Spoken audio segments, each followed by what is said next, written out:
Welcome back to episode 6 of Barrier Breakers, Holiday edition. holiday edition. So Christmas is right around the corner. Mm-hmm. It's like, 6 days away? Yeah, 5 days away?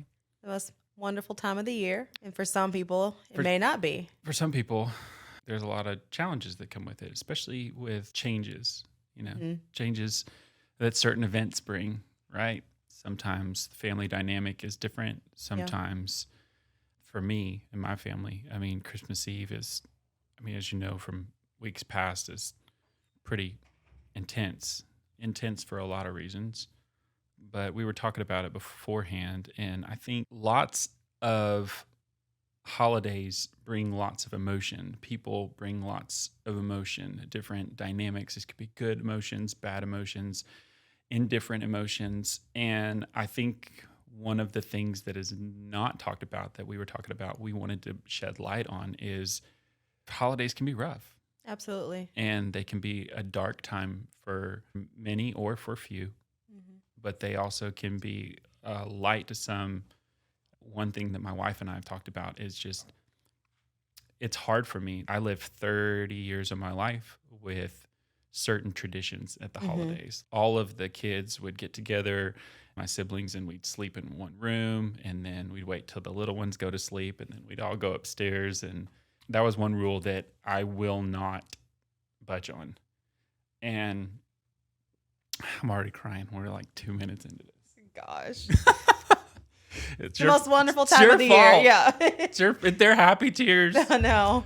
So the thing is, traditions. One of the things that I will not ever not do, and I talked to my wife about this, is we don't put anything out until after 10 p.m. on Christmas Eve. Yes. Nothing. Like we get one present or like one item or something. If the boys want to get stuff, then they can put it under the tree.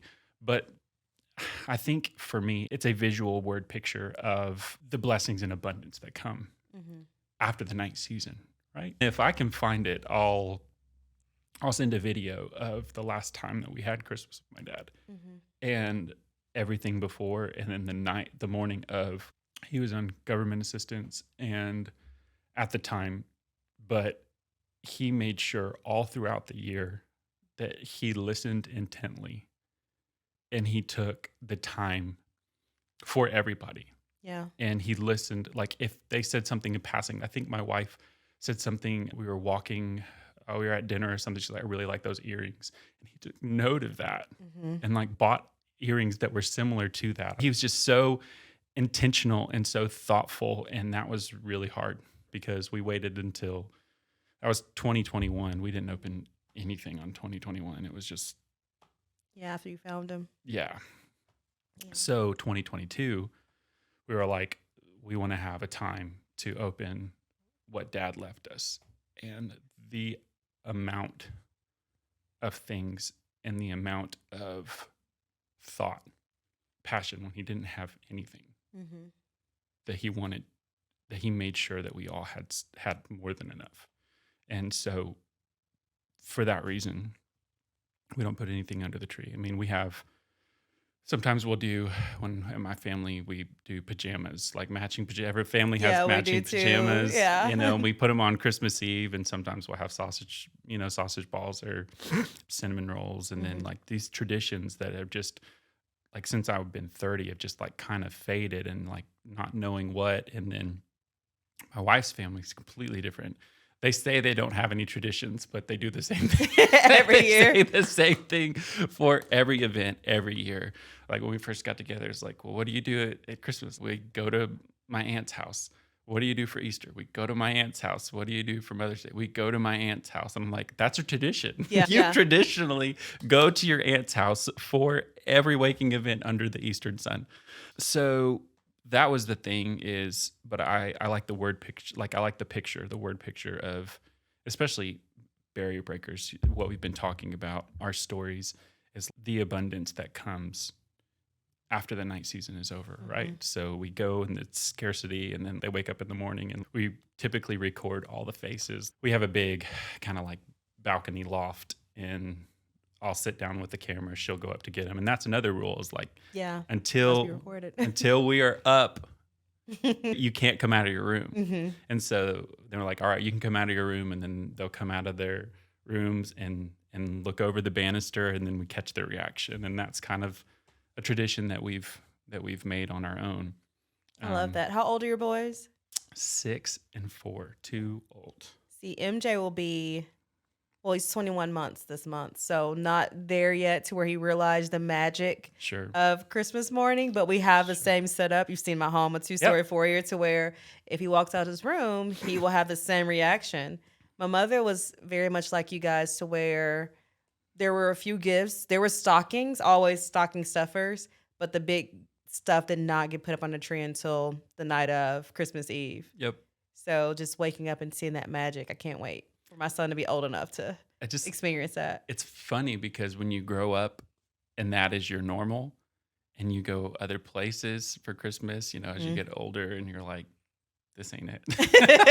Why are those Christmas presents there? This ain't it. What do you mean you don't eat on Christmas? I don't you have Christmas is like Thanksgiving squared.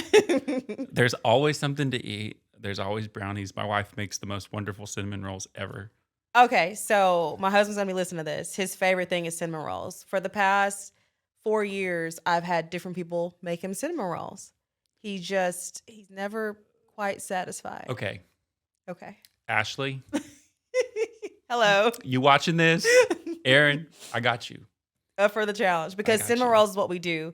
Christmas morning, we do cinnamon rolls. We love hot chocolate. She had a cafe reach out to her and buy a recipe. Wow. So we know where we're going now. The Johnson family will be calling upon her. Yes.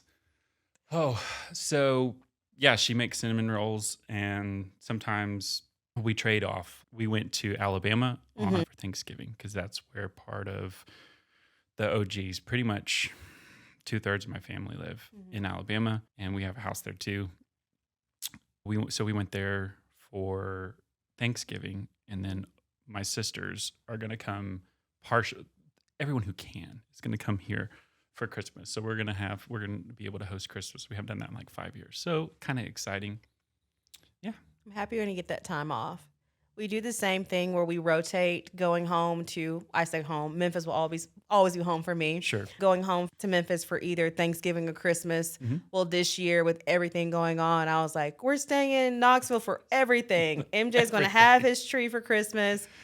And, talking about seasons and changes that comes with that, both of us having losses the past four or so years, one thing I noticed is that when the matriarch, my grandmother died, then my mother died, having the matriarchs of the family pass away, some of those traditions tend to get lost. Same thing with my wife. Yeah. When we first got together, her grandmother was the matriarch, and everyone gathered for Mama. Everybody went to Mama's house. Well, there was no separate aunt's house, but Mama was the central driving focus. force. And everyone came. Sisters, aunts, uncles, cousins, everyone came together for that. And now that she's been gone, and then we went into like the COVID season where nobody wanted to. COVID just changed us completely. No one wanted to gather anything. Yeah. Let's not even go down that rabbit hole. I have COVID. Thoughts. I know. COVID just made us some haggard people that just, our toys, our sandbox, you stay over there. I think one of the things that COVID taught us is how susceptible that we are to darkness and isolation. So yeah, when the matriarch is gone, everything loses its luster. It's like they were really the glue that held everything together. I mean, I remember when we first got together, and my wife's grandmother was a pianist, which my dad was a concert pianist. So I can't remember how old she was. I don't know if it's arthritis or something. Her hands didn't work. So she would make me play the piano. And she's like won all these competitions and award and stuff. And that's like, it would be like me playing piano when I went home. It's like, this just didn't happen. So we'd gather around and we'd sing Christmas carols, and I would play them. And I didn't have a clue what I was playing. So in my off seasons, I would learn how to play Christmas carols just for Mama. That's awesome. So Susan, Lane, Ashley, if you're listening to this, I didn't know any Christmas carols on the piano. Now, I know a lot of Christmas carols on the guitar because in a former life, in Branson, Missouri, there was light tours, and we would take light tours out to Kimberling City, and there was these huge lights around the lake and all this stuff, and then went to Shepherd of the Hills. But I was an entertainer on called the Jolly Trolley. Is this still in operation today? It's not. Okay. Negative. So I want to go look up that YouTube page. No. Find the Jolly Trolley. The Jolly Trolley. No, it is not. But I did that for 1 year. For a few years. I helped like maintenance and all that kind of stuff. I was in my late teens, early 20s. It's so crazy. It's like seems like a lifetime ago. It was. But yeah, so I played and that's where I learned Christmas carols. Like somebody was an entertainer and they were like very flippant and not reliable, and I was not flippant and very reliable. And so yeah, that people would pay and they'd come on, and it was a miracle that I never got sick, because I get car sick like nobody's business if I'm not driving. Really? If I can't see the road. You commuted a lot. I did not know that. It was so bad. I'm driving. Like, yeah, it's a difference now. It's different. Like but it was so bad. I didn't know if I could do it because I had to ride backwards.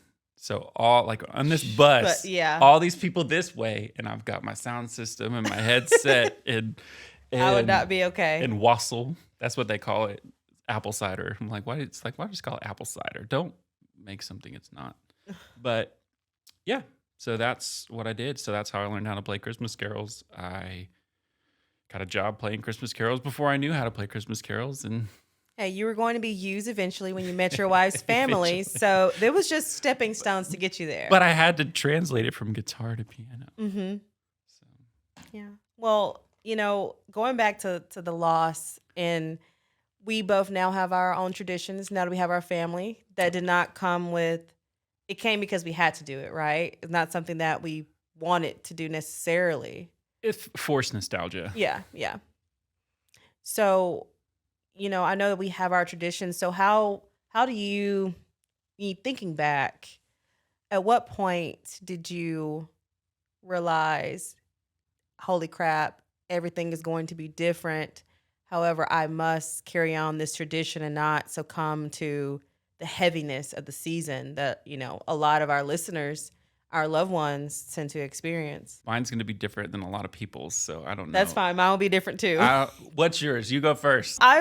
We talked about this before when we did the episode 2 about me. I never thought I would be a wife and be a mother and have this very cookie cutter subdivision, like living type picturesque suburban mom wife. I never pictured that. Yeah. And yet it wasn't something I did not want. It was just something that was very foreign to me. And so the more I prayed about it and thought about what I wanted my life to be like, when my husband came back around and we both immediately set out our intentions to be together, to have a marriage and to have kids, I thought about all the things that I missed out on in my childhood that I would want for our future children and our family. Yep. So my husband, growing up, they moved around a lot. So for him, friends have always been paramount. Our wedding, he had people there from elementary school, and I'm like, you didn't even live there. Like, you lived there for 2 years. Why are they here? They're great friends now. I'm sorry if you hear this, Jen. But it was just like, friends was always so important to him. Whereas to me, I come from a family where my grandmother had 13 children. I have over 100 cousins now. So I was always in that environment of family's everything. Yeah. Right. And just moving away 6 hours from home when I came to college, I kind of broke apart from, being there for, it goes New Year's at my aunt's house. It was grandmother's birthday in March, Easter celebrations. Sunday dinners also at the church. So I kind of was separated from that for 4 years of my life in college. And then when I decided not to move back, I kind of made it a priority to go home for the big events. Yep. Thanksgiving always has been my favorite. My mother's birthday, March 3rd, my grandmother's March 22nd. So I would go home for a lot of times, both of theirs, because they were the two that gathered the family together the most. And so when both of them passed, I had to make a choice. When was I going to go back home to Memphis? Well, the most magical time for me has always been Thanksgiving and Christmas. Mhm. And so my husband knows this, our first year together. He was pretty upset when I told him, you cannot go to that island and go to the beach with your friends. We're going to Memphis for Thanksgiving, or we were spending it together. And we did. He was very reluctant. And then it was just us understanding what was important to one another. He came to understand that Thanksgiving is one of those days of the year that is very important to Brittany. Yep. He actually surprised me, came home from a deployment All right. early and surprised me on Thanksgiving and proposed. All right. So it's just one of those holidays where I let people around me know this is very important to me. Friendsgiving, we had the office. It's just a very important time to sit down and talk about everything we're grateful for.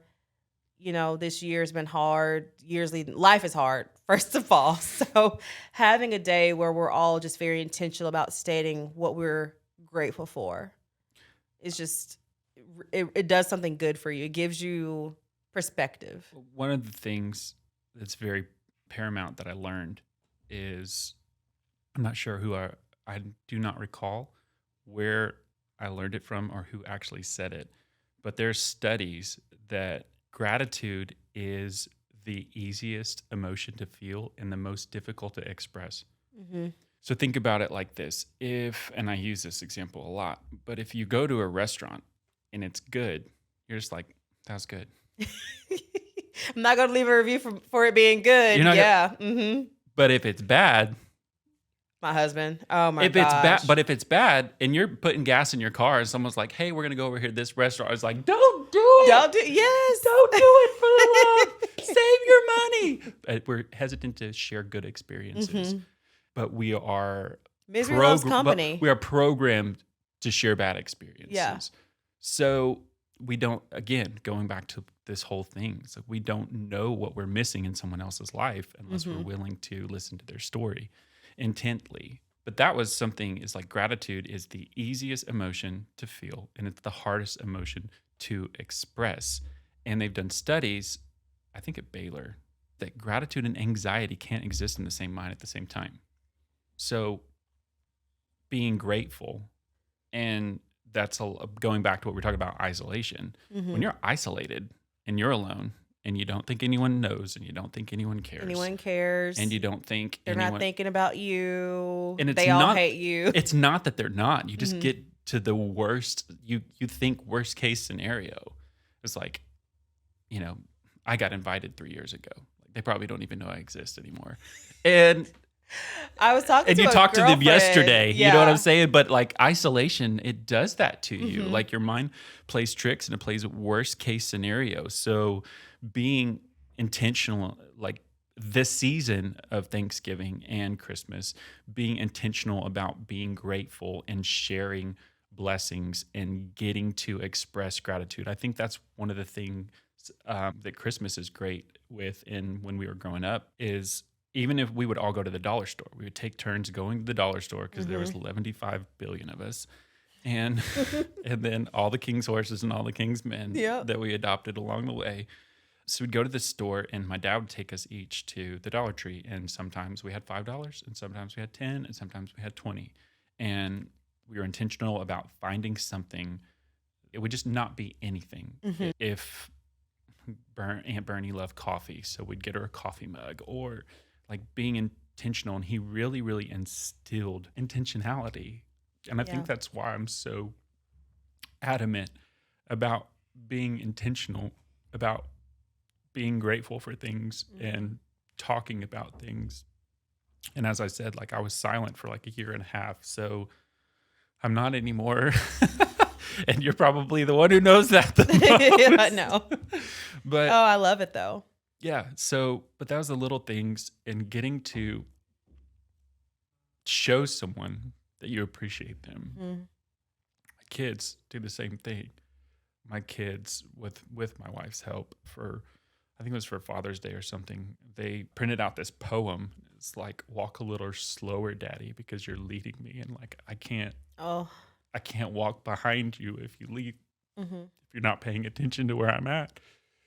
And that, and then she like put their handprint on it. And I was just like, Yeah. it is what it is, people. Yeah. Hey, those intentional gifts, I love them. My aunt that raised me, she wanted to give me several years back just money. Her wife was hell bent on absolutely not. We're taking time to think about what they need and what they want.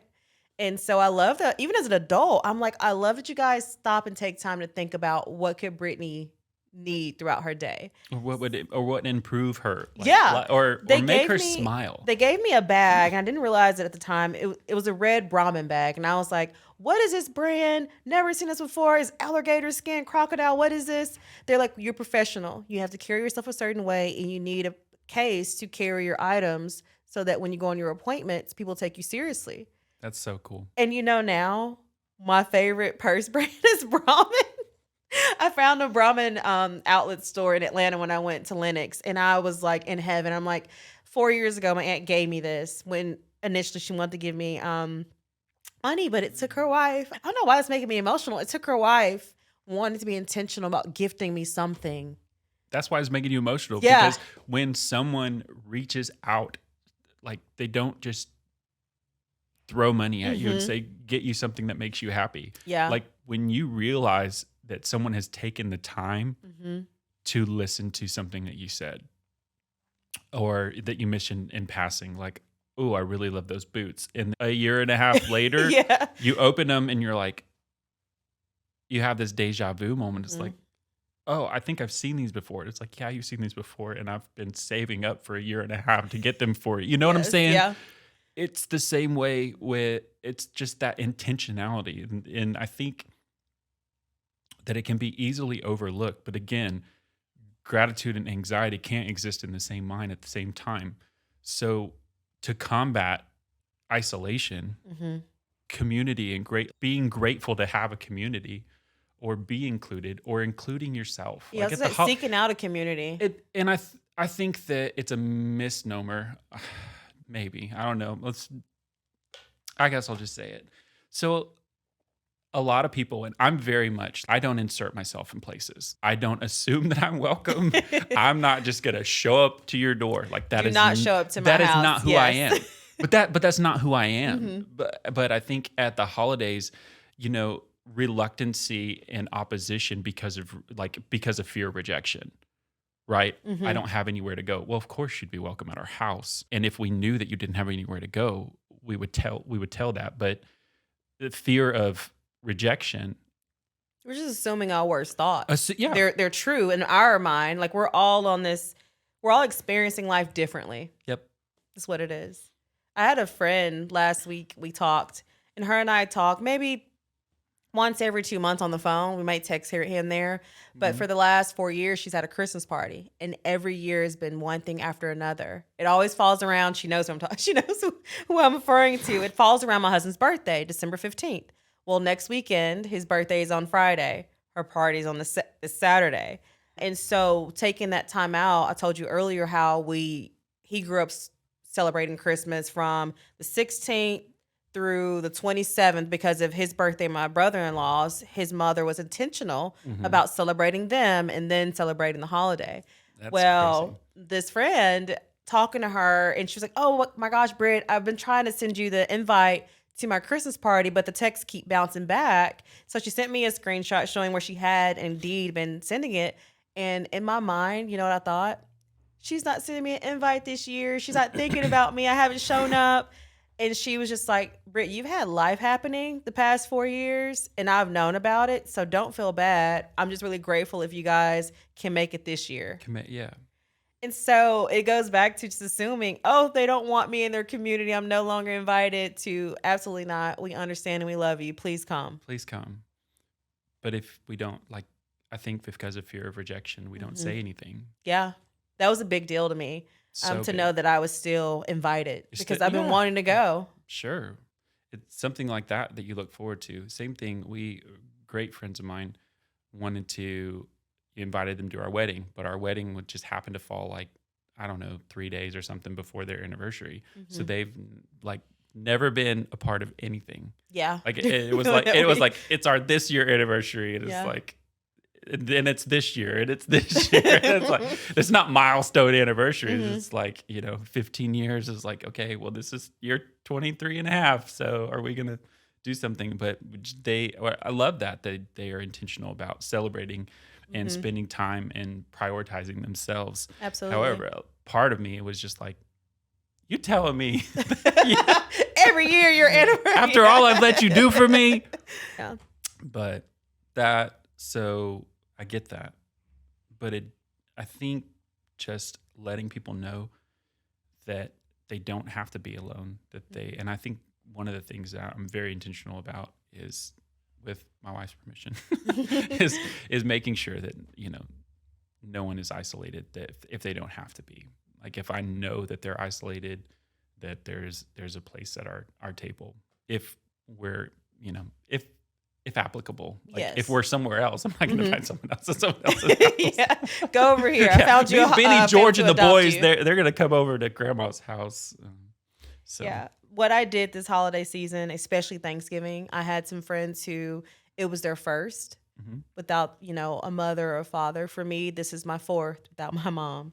And I was intentional about reaching out to those people because while I saw beautiful photos on Instagram and Facebook, I knew behind those smiles, we're heavy hearts.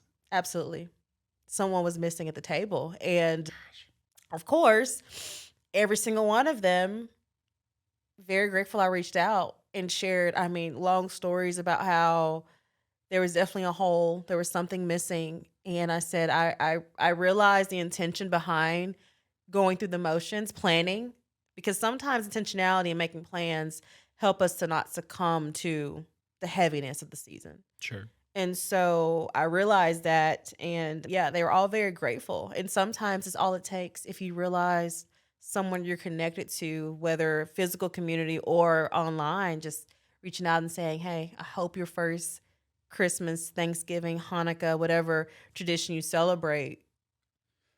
I know it's gonna, be hard. Mm-hmm.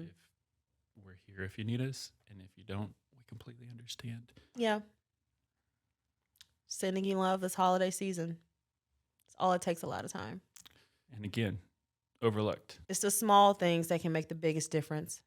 Exactly. I bought my husband's birthday present last night.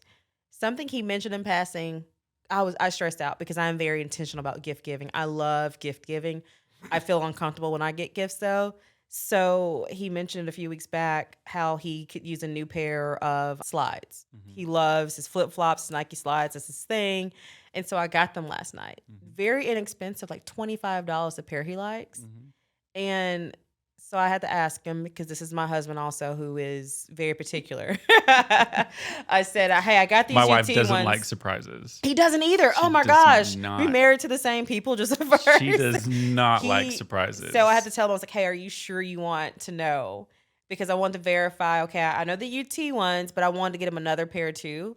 And Nike was having a sale last night, oddly enough. And he saw a pair. He picked out a pair that I liked for him, which never happens. I was so happy.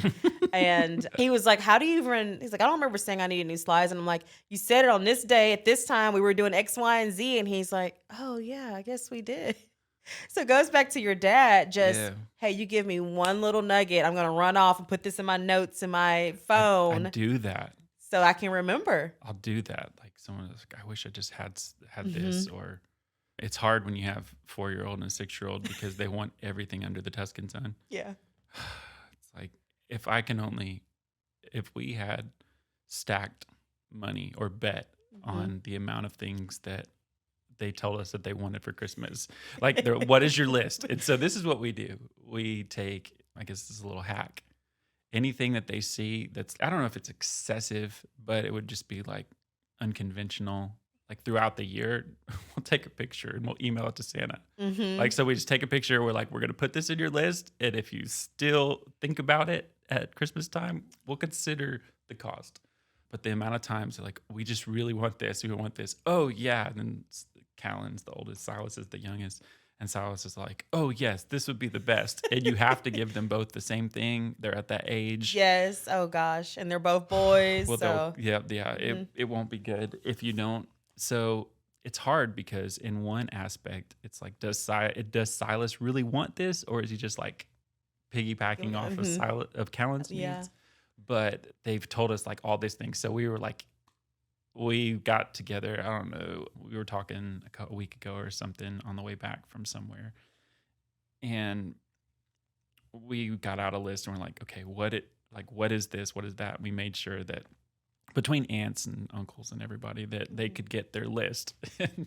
They watched the new Paw Patrol movie when it came out, and they were like, this is the only thing that I want. And I was all like, let's just take a picture of that and mail it to Santa and see what happens.